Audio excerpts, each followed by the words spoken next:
Добре дојдовте во ново информативно издание на Дневникот на Телевизија Плюс.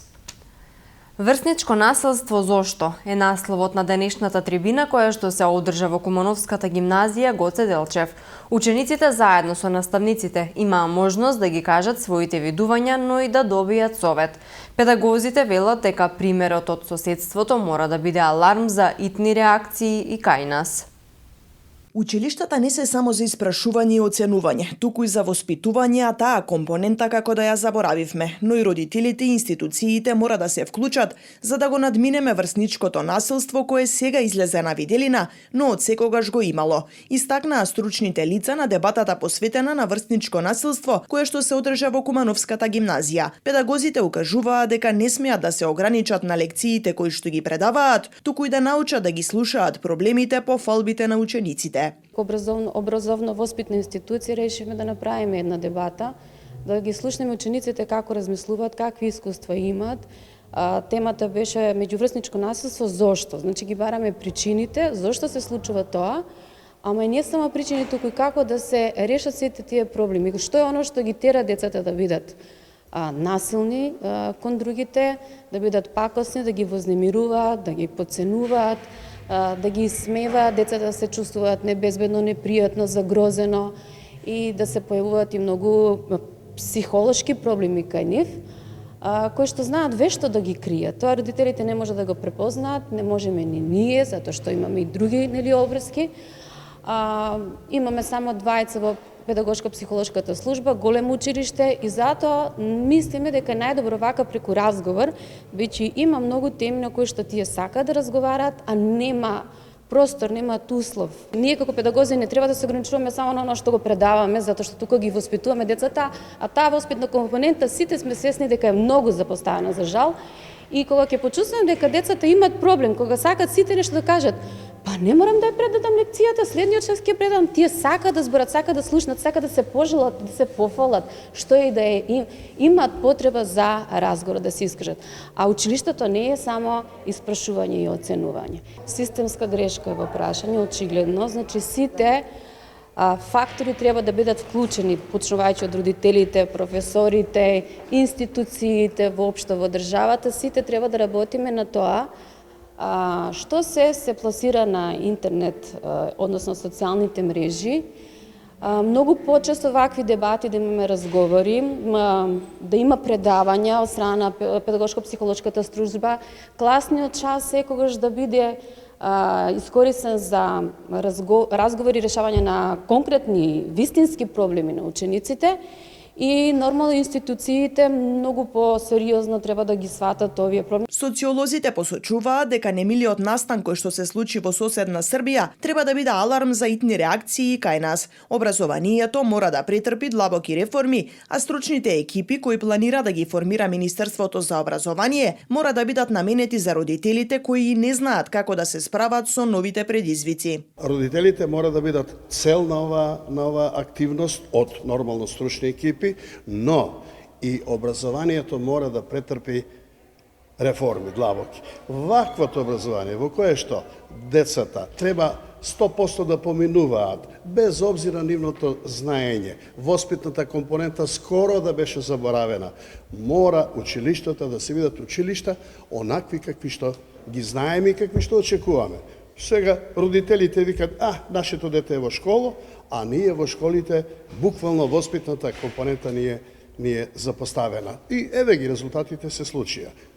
Комплетна реформа, промена и во однос на родителите, и во однос на училиштата, во однос на државата која, гледаме, многу е претолерантна преку некои не знам, насилства што ги покажуваат некои си луѓе и сето тоа ја разводни атмосферата во која што живееме и нормално децата се наши најголема жртва. Мора да престанеме. МОН најави нови мерки со кои би требало да се спречи насилството во училиштата. Се споменува и укинување на мрежата TikTok. Кеса со муниција била пронајдена вчера од Кумановец покрај патот во близина на воените магацини во Куманово. Во Кумановската полиција 63 годишен Кумановец пријавил дека околу 19 часот покрај патот од село Проевце Кумановско кон населбата Иго Тричковиќ во близина на воените магацини пронашол кеса со муниција, информираат од МВР. Полициски службеници извршиле увид и во ќесата биле пронајдени една рамка од пушка и повеќе куршуми од различен калибар. Предметите биле подигнати за понатамошна постапка.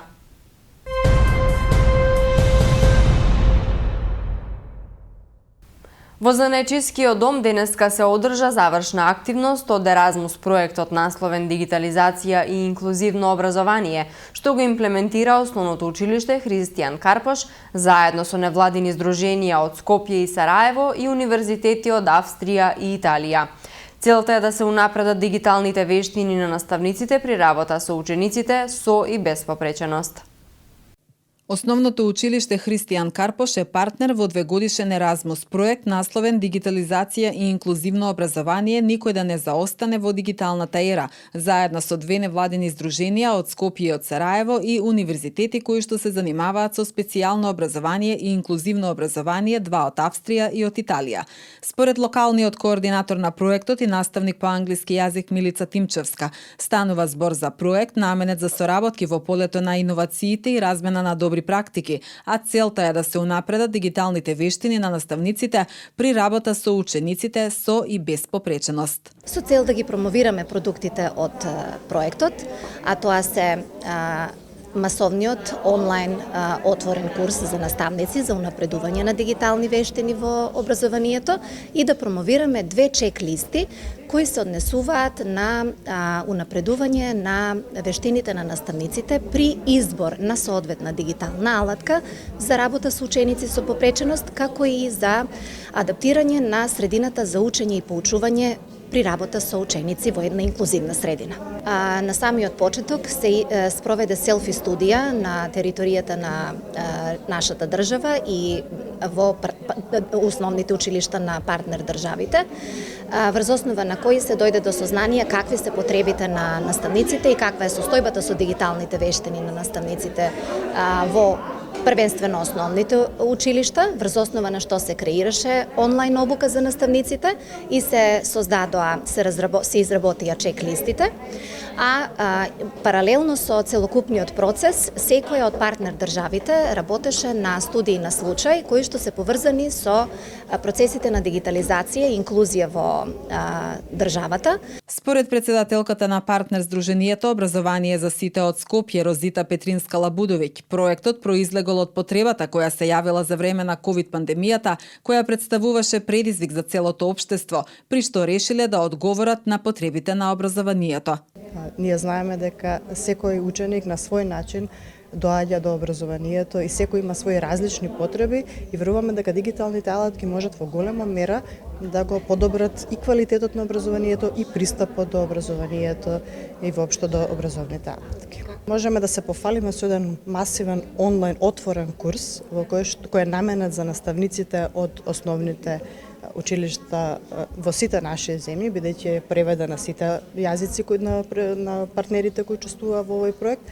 И во самиот курс е направен така да секој наставник може во своето слободно време да избере во било кое време и сам да си го заврши курсот, на крајот добива сертификат. Целиот курс е поделен на 5 теми, како што ќе може да видите подоцна. Се работи и за универзалниот дизајн за учење, се работи и за асистивните технологии и за дигитални алатки кои може да се применат во образованието. Проектот завршува на крајот на месец мај, а студиите на случај ќе бидат представени при крајот на месец август на реномирана конференција за образовни иновации на Универзитетот во Глазгов, Шкотска, посочува Тимчевска. Хуманитарна трка од ревијален карактер ќе се одржи на 27 мај во сабота со почеток во 10 часот на булеварот Октомвриска револуција, информираше председателката на Советот на општина Куманово Ивана Ѓорѓиевска на денешната седница. Трката се организира со цел да им се помогне на семејствата на Теодосија и Ана, кои што боледуваат од сериозна болест, а во моментов и двете се хоспитализирани и се лекуваат во болница во Истанбул, во Турција. Повеќе детали од изјавата на Ѓорѓиевска во продолжение. Кумановци се познати по својата хуманост, по солидарност, по емпатија. Беа доставени телефонски броеви, донираше и општината. Меѓутоа, во телефонски разговор со родителите на двете девојчиња дознав дека се хоспитализирани во болници во Истанбул, дека состојбата не им е баш најдобра, меѓутоа дека има надеж. Она што го дознав е дека секој ден, измина ден, нив како семејство ги чини 1500 евра и за хоспитализација и за сместување на децата. Мислам дека како совет може да направиме една уште поголема акција и затоа во оваа прилика најавувам хуманитарна трка од ревелен карактер за Ана и Теодосија, која ќе се одржи на 27 мај со почеток во 10 часот. Браво кеј Куманово. Таму ќе биде и почеток и финиш, една кружна патека во која може да учествуваат и ученици, и средношколци, и граѓани, значи сите што може да допринесат. Очекувам голема масовност, очекувам голема поддршка и од медиумите за овој настан, затоа што за животот на двете девојчиња се работи. Оваа трка нема да биде од наградувачки карактер, ќе биде ревијална, затоа нема да има победници и победени, туку ќе има само победник, ќе биде здравјето на нашите сограѓанки.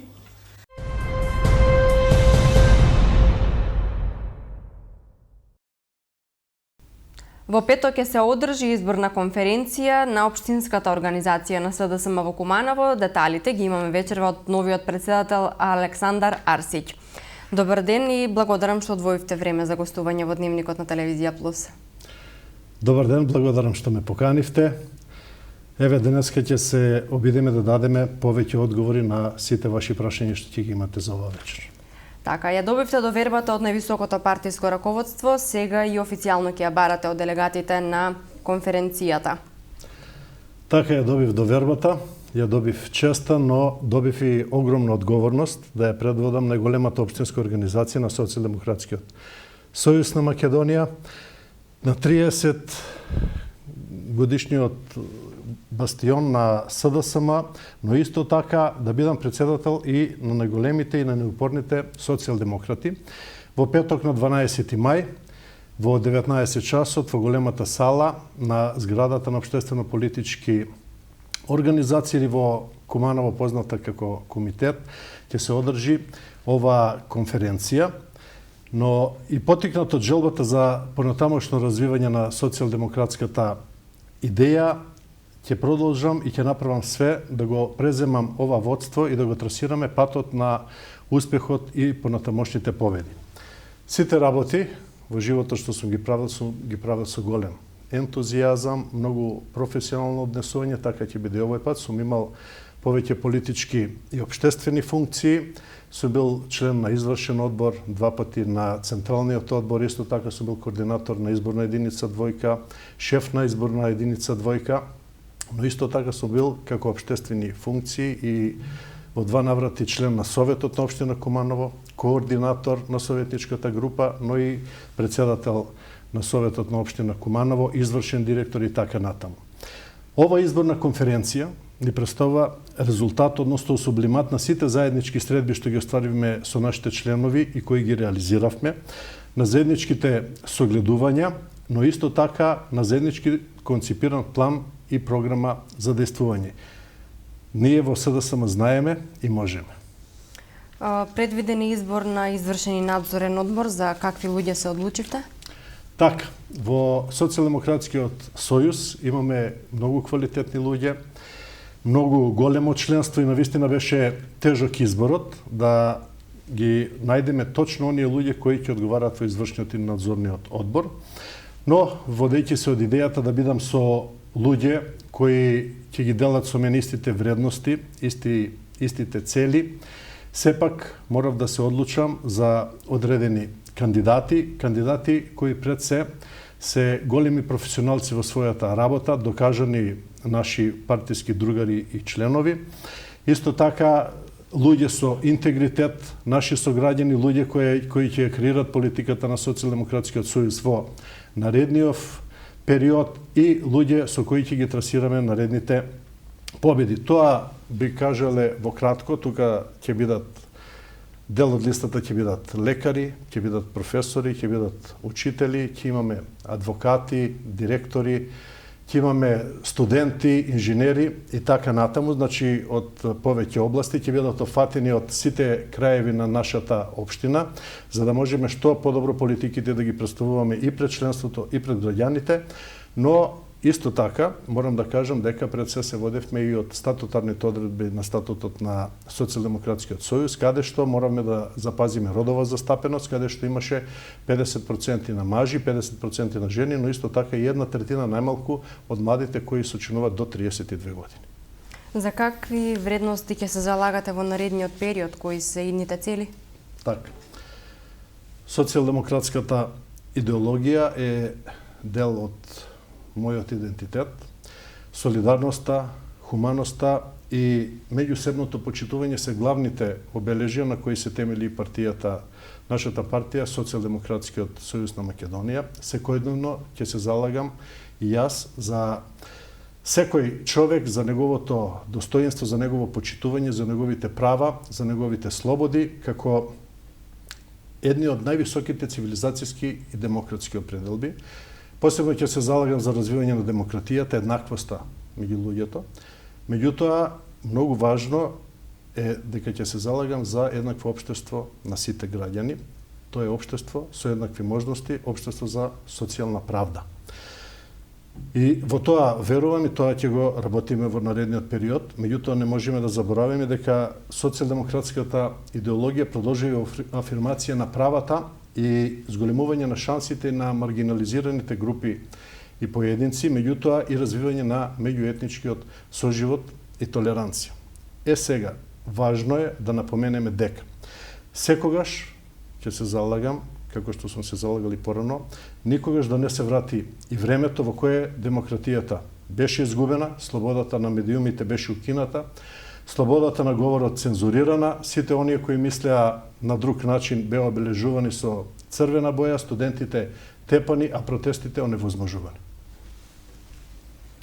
По последните локални избори имаше на некој начин отцепување на дел од партиското членство. Дали ќе се залагате во следниот период за обединување, за потекнување на тоа да дојдат нови членови во вашите редови? Така е. Тоа е веќе одамна позната работа. Социјалдемократскиот сојуз е многу демократска партија, секој има право да го изрази своето мислење, својот став и да делува онака како што размислува. Јас ќе кажам што значи тоа СДСМ. СДСМ е партија на централно ниво. СДСМ е партија на власт на централно ниво. СДСМ е партија која има своји градоначалници. На предлог на Социјалдемократскиот сојуз е избран и председателот на државата Стево Пендаровски.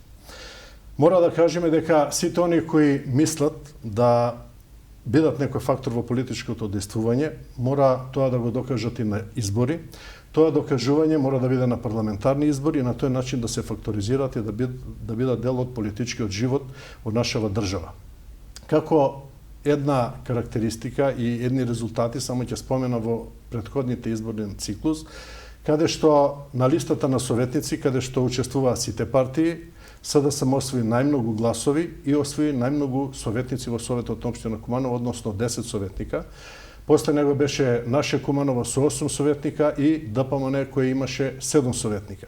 Тоа беше резултатот со што покажува дека СДСМ останува и понатаму најактивната и најсилната политичка структура и партија во нашата општина. Сега, можеме да кажеме дека СДСМ ќе продолжи со несмален интензитет, СДСМ има своја цел која ќе ја постигне и да кажеме дека во овие последни 2-3 недели во кои еве откако ме назначија да го составам извршниот и надзорниот одбор, веќе помина низ просториите на општинската организација повеќе од 1000 наши членови. Тоа беа членови од формирањето на општинската организација, поранешни председатели, секретари, поранешни градоначалници, поранешни пратеници на Социјалдемократскиот сојуз, поранешни советници, исто така директори, па до сегашниве најнови членови. Така да можеме да кажеме дека СДСМ има голем потенцијал, СДСМ е демократска партија, вратите се секогаш отворени, секој оној кој размислува да го продолжи патот во трасирањето на социјалдемократската идеологија, вратите се отворени. Какви се плановите, како ќе ги активирате младите членови и кои се следните активности, дали сте запознаени што работи форумот на жени? Така, секако дека форумот на жени и СДММ, нашата младина, работат активно и се нерастлив дел од функционирањето на општинската организација на СДСМ. Тие се нашиот дел и нашата иднина која ќе треба да продолжи со сите активности на кои ние ќе дадеме огромна поддршка. Заедно со форумот на жените ќе продолжиме со креирање на политиките за родовата еднаквост. Мора да знаеме дека СДСМ беше иницијатор и прва политичка партија каде што жените ги вклучи со рамноправен удел, односно 50% во сите тела и органи на партијата, потоа на листите на самите избори кога излегува, меѓутоа и во функционирање на и извршната власт во самата држава. Во понатамошниот период ќе се заложуваме исто така за заштита на правата на жената, положбата на жената во општеството и ќе ги преземеме сите мерки да ги подобриме мерките, односно жените да имат подобро удел и подобро да го добијат своето место во општеството. Што се однесува до СДММ, односно Социјалдемократската младина, тоа е нашата иднина и тоа е нашиот подмладок. Сигурно дека ќе ги афирмираме идејните основи и вредносни критериуми на Социјалдемократскиот сојуз, меѓутоа ќе дадеме голема поддршка на сите оние идеи кои ќе значат развој во науката, во образованието, во спортот и во културата. Сигурно дека ќе учествуваме заедно со овие две наши партиски тела и во сите активности, во сите трибини, во сите еколошки акции, во сите хуманитарни акции, во сите спортски натпревари, сето оно што ќе биде организирано во идниот период, како што го организиравме и во минатиот период. Какви се плановите со теренските активности кои на централно ниво веќе се активирани и како планирате да го активирате општинскиот комитет тука во Куманово? Така, веќе има повеќе акции од централното партиско раководство. Меѓутоа и со изборот на извршниот и надзорен одбор и ние како општинска организација ќе се приклучиме на сите овие акции. Ова акција што сега се одвива на централно ниво се вика рамо до победа со граѓаните. Ќе објасниме што значи тоа. Меѓутоа, прво да ги кажам нашите позиции на кој начин ќе се развива работата во општинската организација. Во општинската организација сакаме да го смениме пристапот и да ја вратиме политиката точно помеѓу членството, односно во местните одбори, каде што ќе ги јакнеме позициите на секој наш член. Ќе ги зајакнеме, ќе дадеме сила на секој член, ќе дадеме сила на негово одлучување, меѓутоа ќе бараме и одговорност од работата на сите членови. Ќе ги појачаме, ќе ги овозможиме врските помеѓу извршниот одбор и местните одбори, меѓутоа така ќе и средбите кои ќе ги реализираме, ќе мора да ги направиме да бидат тематизирани, односно да имаат точно одредена цел и програма. Сега, што значи тоа понатаму и на кој начин ќе се одвиват теренските активности со централното партиско раководство, ќе одиме со граѓаните за да можеме да кажеме се она што Социјалдемократскиот сојуз го направил во период изминативе години, меѓутоа и она што ќе го направиме. Морам да потсетам за многу работи за кои сигурно дека сме заборавиле во минатиот период, а тоа е следново. Прво, најважно е што ја вративме слободата, бидејќи бевме едно контролирано општество каде граѓаните беа прислушувани, каде граѓаните беа оценувани, каде што медиумите и судството беше партизирано.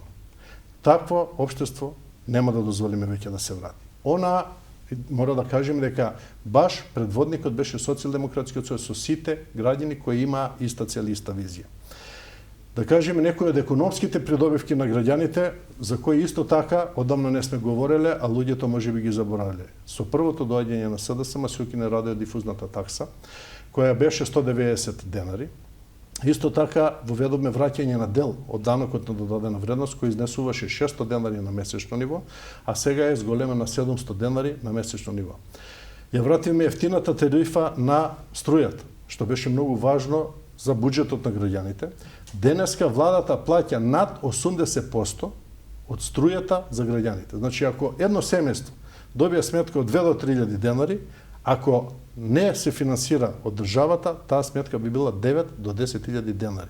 Значи, тоа е еден огромен бенефит кој граѓаните не го чувствуваат, тоест го чувствуваат на својот буџет, меѓутоа не знаат дали тоа е вистинската придобивка или не е вистинската. Меѓутоа, мора да ја кажем дека таа е таква придобивка која е многу важна за буџетот на секој еден граѓанин. Многу важно е дека Цело време имавме одредени кризи из државата, меѓутоа мора да кажеме дека многу и успешно се изборивме со тие кризи, односно кризата, еве ова економска криза со ратот војната која се случи во Украина, ни донесе многу големи проблеми, многу раст на цени, многу голема инфлација и така надвор, што не беше тоа случај само со Република Северна Македонија, тоа е во целиот свет. Меѓутоа, мора да кажем дека успешно се справуваме, ни еден ден не останавме без струја, ни еден ден не останавме без газ, иако опозицијата тоа нон-стоп го најавуваше. Одлично се справиме со корона кризата. Значи, едно од најдобрите справувања од сите држави.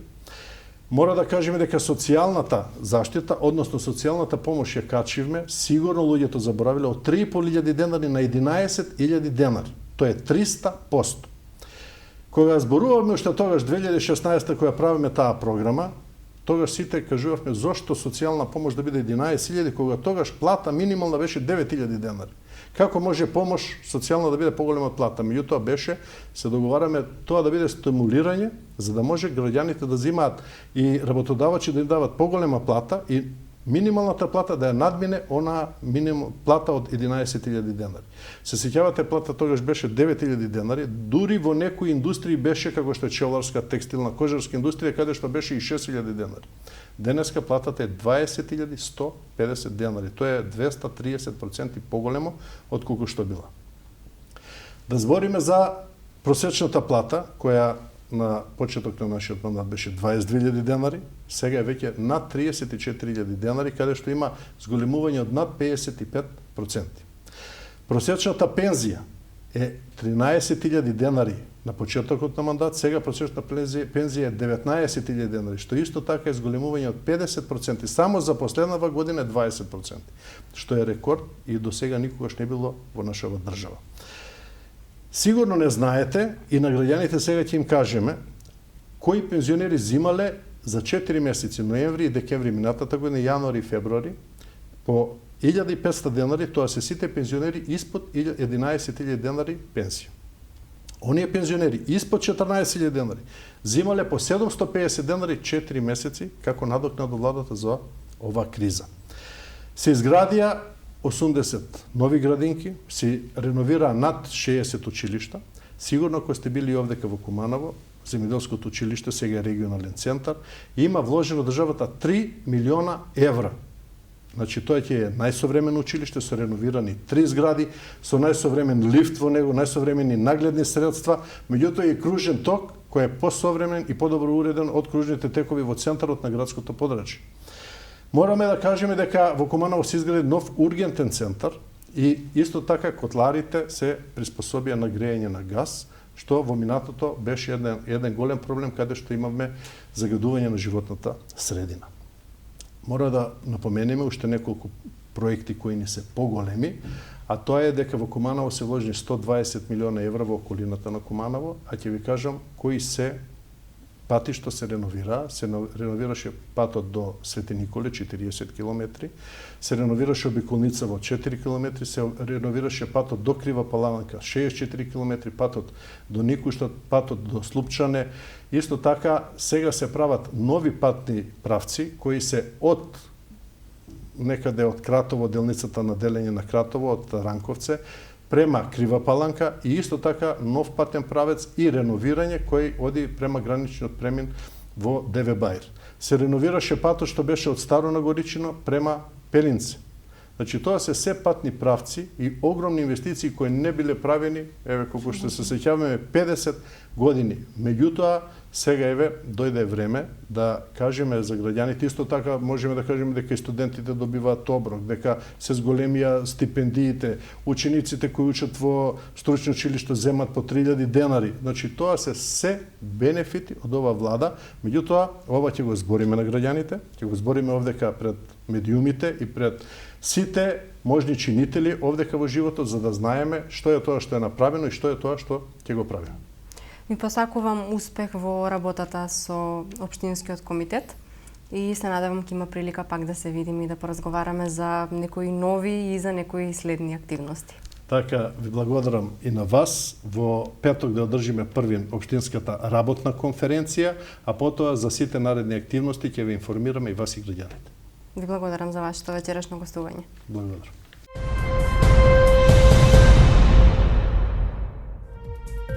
Времето денеска во Куманово беше променливо облачно со дожд. Максималната температура се искачи до 16 степени, а минималната беше 10 степени Целзиусови.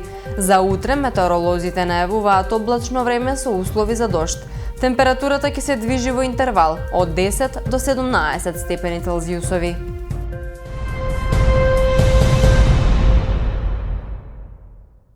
Доколку пропуштивте нешто од дневникот, може да се информирате на нашиот сајт tvplus.mk. Имајте пријатна вечер.